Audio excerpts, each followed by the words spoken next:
the perfect place. Keto with Sammy. Keto with Sammy. Hey guys, welcome back to my channel, Keto with Sammy. For today's video, we have a very highly requested recipe. I have been meaning to do this video for a while now, and every time I make it, y'all want the recipe, so here it is. Today we're going to be making some keto calabacitas, so let's get started. Let's go ahead and get started on the ingredients that y'all will need for this recipe. So for this recipe, I am going in with some boneless pork chops. Depending on how much you make is depending on how much you need. I usually put about 4 in here. I just buy a small pack because we are going to be adding other veggies and everything like that. You're gonna want 1 medium-sized onion, 3 calabacita squash. This is not zucchini squash. It is like zucchini, but it is a Mexican version of it. It is called Calabacitas, and you can find it at H-E-B, Walmart, any local grocery store. It will be right by the zucchini. You're gonna want 3 Roma tomatoes. This is just some cilantro to garnish with. A little bit of, I'm using mozzarella cheese, but you can also use like a Mexican style quesadilla cheese if you would like to. Some butter, some Mexican crema, or you could use sour cream. A little bit of chicken broth. And for our seasonings, today we're going in with just some salt, some pepper. You're gonna want some chicken bouillon and some tomato bouillon. So these are my main seasonings that I like to use. So getting started, this recipe is very easy to make. You pretty much just throw everything together in one pan and you have yourself a simple, easy meal. But to get started, you wanna go ahead and start prepping all of our veggies beforehand. We're gonna go ahead and start chopping the Roma tomatoes. Now with the Roma tomatoes, I like to cut them in 4s because when you cook them down, they will get smaller. So I cut them in half and then I cut them just like this size. You want them this size, so you want them kind of chunky. And just repeat to 3 Roma tomatoes.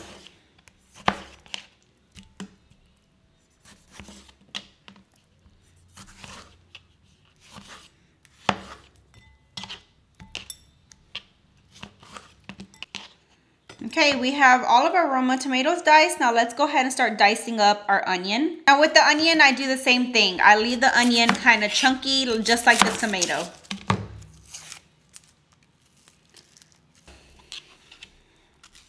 I cut it in half and then I just cut them like in 3s this way or 4s, just like this.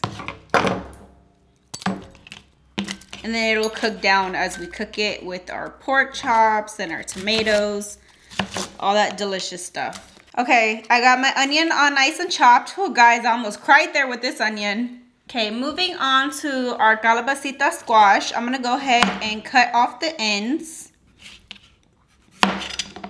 Then I'm gonna slice it down.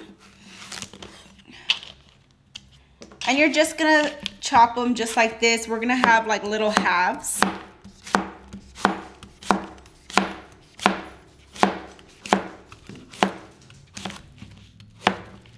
They should look something like this.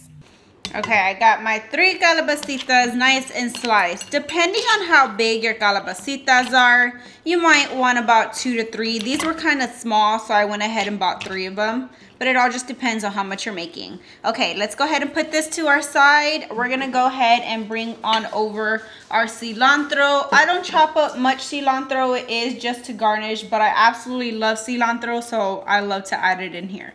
I'm just slicing a handful. I love the smell of cilantro. I think cilantro goes best with any Mexican dish, but I know a lot of people don't like it, so it's not necessary to add it in here, but it adds great flavor. Last thing we are going to chop up is our pork chops.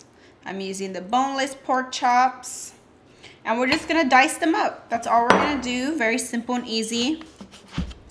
Just prep everything ahead of time. I just like to dice them up in little bite-sized pieces just like this.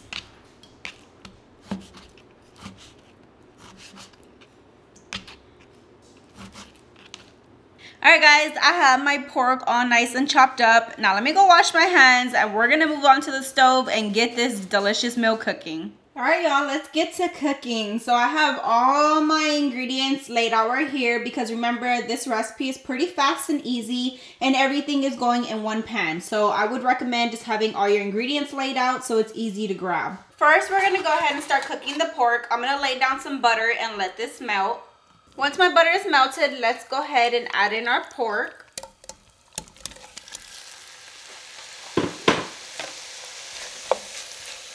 And you're just gonna cook this, of course, until your pork is all the way cooked through. I'm just gonna season right now with a little bit of salt to give it some flavor and a little bit of pepper.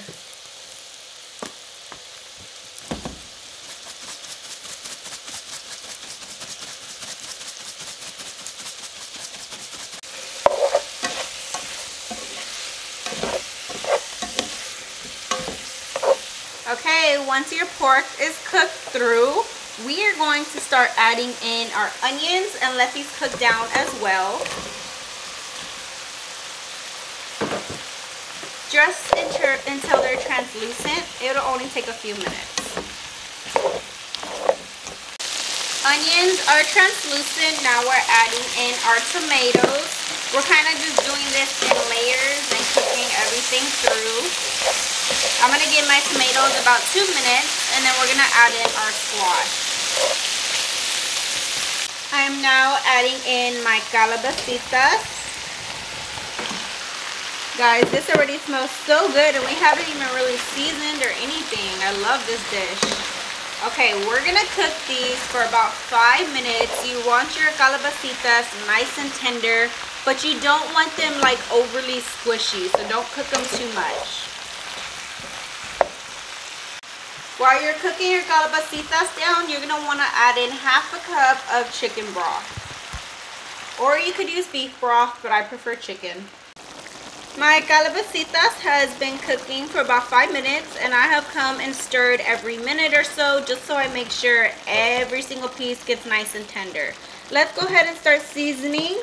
We're going to add some delicious flavor to this. I am going in with 1 tablespoon of my tomato bouillon, as well as 1 tablespoon of our chicken nor, or chicken bouillon. We're gonna go in with a little bit more pepper. I'm not gonna add any more salt because the chicken bouillon and the tomato bouillon is already really salty and we added some to the pork, so don't over salt this. Next, we're gonna add in half a cup of our Mexican crema or sour cream. If you don't have none of those on hand, you can also use some cream cheese. And we're just going to give everything a good mix in. And you're going to let this to continue to simmer for about another 5 to 8 minutes. Look at this. It's already all nice and creamy. We're mixing in all those flavors together. It smells absolutely amazing. This was one of my favorite dishes growing up. But of course, I've seen a lot of people when I was growing up add corn in it. Corn is not keto, but I promise you it is absolutely delicious just like this. Alright guys, everything is ready. Now we're just going to top it off. Look at this deliciousness. Guys, this is absolutely one of my favorite, easiest dishes just to throw together and make. It is so good, so I really hope y'all give this a try. To top it off, we are just adding the cheese. I just have some shredded mozzarella cheese here, but this goes great with any kind of cheese, honestly. I mean, come on, cheese is life. Okay, we're going to let this melt on. And then we're just going to garnish with our delicious cilantro. And that is it. We got dinner nice and ready. Alright guys, let's go ahead and serve us up a bowl to try out. Look at this, full of flavor. Look at all that cheese, cilantro, 1 pan meal, and it is absolutely amazing. Now let's go ahead and zig right in. Now I tried this plenty of times, but every time I try it again, it's still so good. And I always want to eat this. It is nice and hot.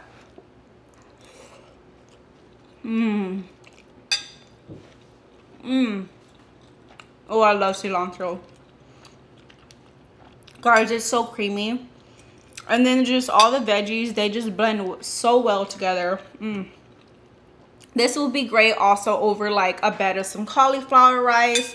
Now, just a little tip. If you're a person that does not eat pork, you could totally substitute it. I would probably do some boneless chicken thighs just to give it a little bit more flavor. They're nice and juicy, or you could use chicken breast.